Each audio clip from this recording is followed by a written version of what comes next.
এই কোরবানি কে দিবে, কারা দিবে, কাদের উপর কোরবানি প্রযোজ্য, এটা একটু জানবো আমরা।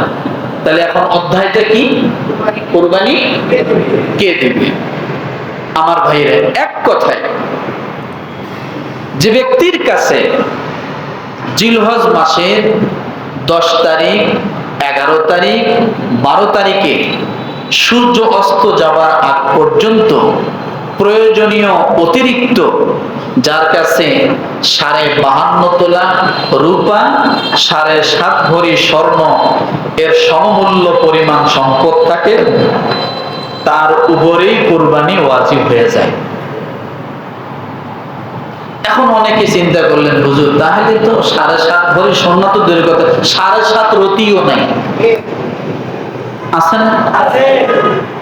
রূপাও নাই। এক কথাই বুঝতে হবে যে আপনি যদি আপনার জন্য কল্যাণ চান, আপনি যদি আপনার জন্য মঙ্গল চান, তাহলে আপনি কোরবানি দেন। দিলে অন্তত প্রতিটা পশমের বিনিময়ে আপনি করে একটা সওয়াব পাবেন। আপনার বিপদ থেকে আল্লাহ উদ্ধার করবেন। কোরবানিকৃত ব্যক্তির কোরবানির যে পরিমাণ অর্থ ব্যয় হয় কোরবানি দিতে যায়, আল্লাহ সুবহানাহু ওয়া তাআলা প্রতিটা অর্থের বিনিময়ে তার অভাব তার থেকে আল্লাহ দূরে সরায় দেয়। তাহলে কোরবানি দেওয়ার চেষ্টা করতে পারি তো নাকি? এখন শুধু পুরুষরা দিবে, মহিলারা দেওয়া লাগবে না, স্বামী দিলে যথেষ্ট, তাই না? বর্তমান পুরুষের চেয়ে মহিলারা বড়লোক বেশি। এদের বড়লোকই দেখা যায় না, পুরুষের বড়লোক হলে বোঝা যায়। বলে কিভাবে? পুরুষের পরনে লুঙ্গি ঠিক মতো নাই, কিন্তু মহিলার শাড়ি ঠিকই কিন্তু 3-4টা এখনো রয়েছে শোকেসের মধ্যে, আছে না? এটা বাদ।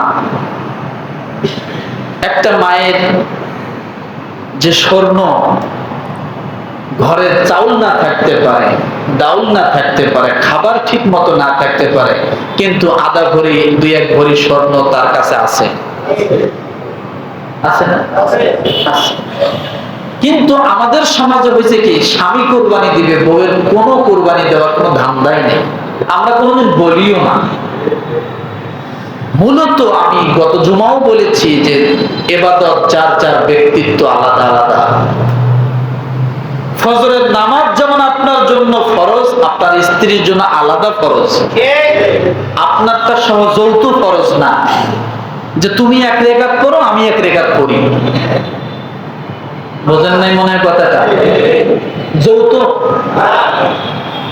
তোমারও 2 রাকাত আমারও 2 রাকাত, তার জন্য যা ফরজ আমার জন্য তা ফরজ। কিন্তু কোরবানির বেলা দেখা যায় যে স্বামী কোরবানি দেয়, স্ত্রীরা কোরবানি দেয় না, যাদের সামর্থ্য আছে।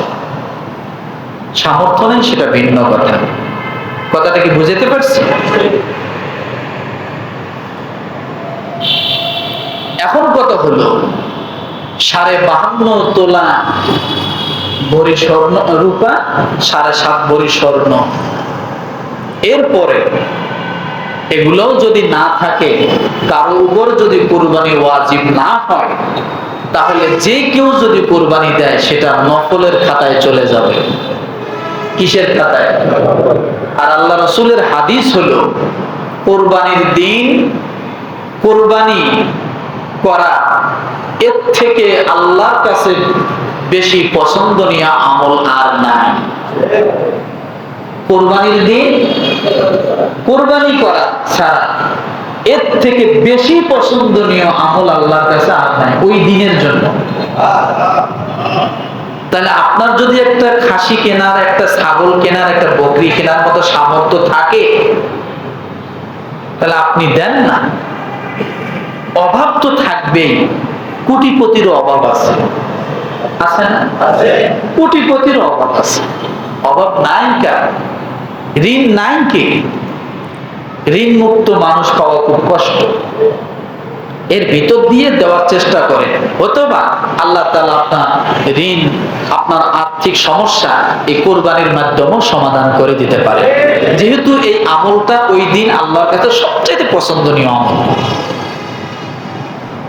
বুঝাইতে পারছি?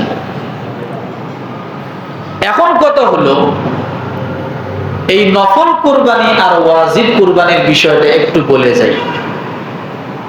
অনেকেই আমরা কুরবানি দেই, ছেলে কুরবানি দেয় বাবার পক্ষ থেকে,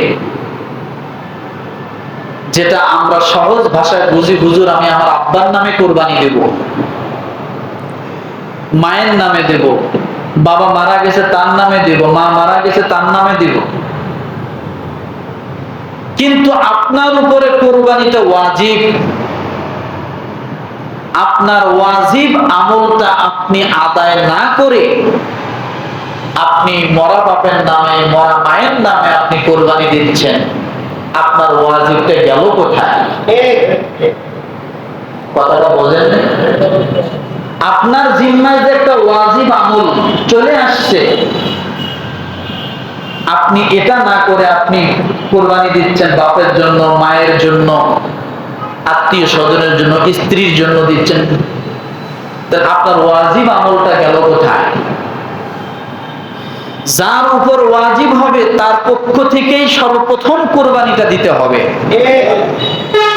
এরপরে যদি আপনার সামর্থ্য থাকে, তারপরে আপনি আপনার মায়ের জন্য, বাবার জন্য, দাদার জন্য, স্ত্রীর জন্য, সবার জন্য, সারা পৃথিবীর মুমিন মুমিনাতের জন্য আপনি আলাদা একটা কুরবানি দিতে পারেন, সেটা নফল বলে গণ্য হবে। কিন্তু এই ওয়াজিব আমল আপনি বাদ দিয়ে আপনি সবার জন্য কুরবানি দিচ্ছেন, কিন্তু আপনার নিজের কুরবানির খবর হচ্ছে না। এটা আমাদের সামাজিকতার একটা দায়বদ্ধতায় বেঁধে গেছে যে বাপ বাঁচি থাকতে ছেলের নামে কুরবানি, ও ছেলে বেয়াদব। আছে না? কথা বোঝেন নাই মনে হয়? বাপ বাঁচি থাকতে ছেলের নামে কুরবানি দেব, কুরবানি হয় নাই, এরকম বলে কি বলে? মা বাঁচি থাকতে ছেলের নামে কুরবানি বলে, মায়ের তো ওয়াজিব হয় নাই, ওয়াজিব তো ছেলের উপরে হয়েছে, তাই ছেলের নামে, ছেলের পক্ষ থেকে আগে দিতে হবে। তারপরে যদি ছেলের সামর্থ্য থাকে আর একটা বকরি ছাগল কিনে মায়ের নামে দেখ, সমস্যা নেই। কিন্তু এই জিনিসগুলো বুঝতে আমাদের সমস্যা, বুঝতে ভুল। কথাটা কি বুঝাতে পারছি?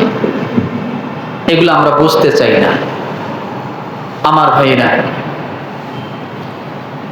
এই জন্য আল্লাহ তাআলা ওই দিনটাকে যেমন দামি বানাইছেন,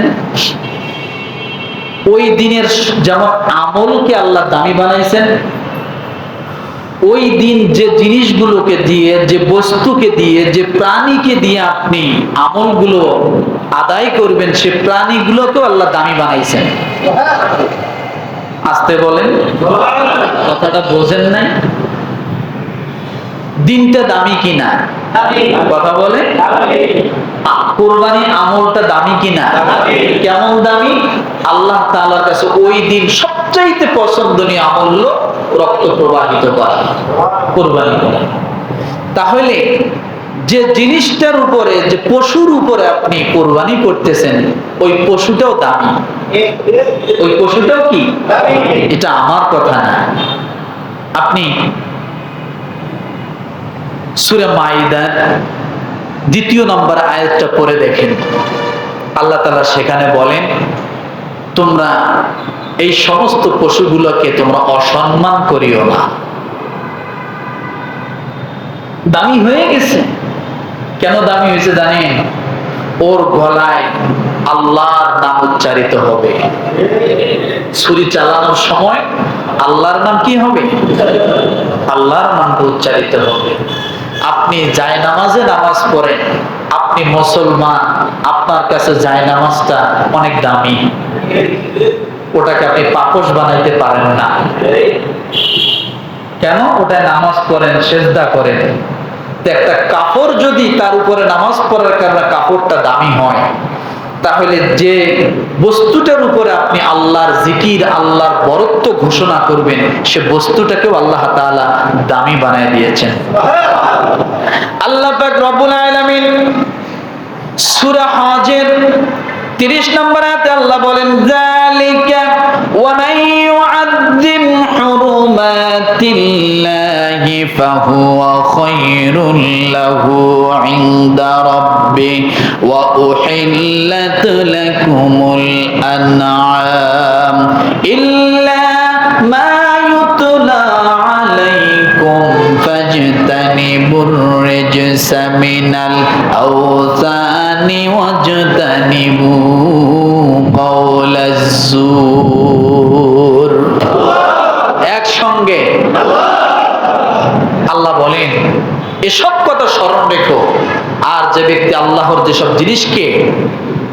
যেসব জিনিসকে মর্যাদা দিয়েছেন, তার মর্যাদা রক্ষা করবে।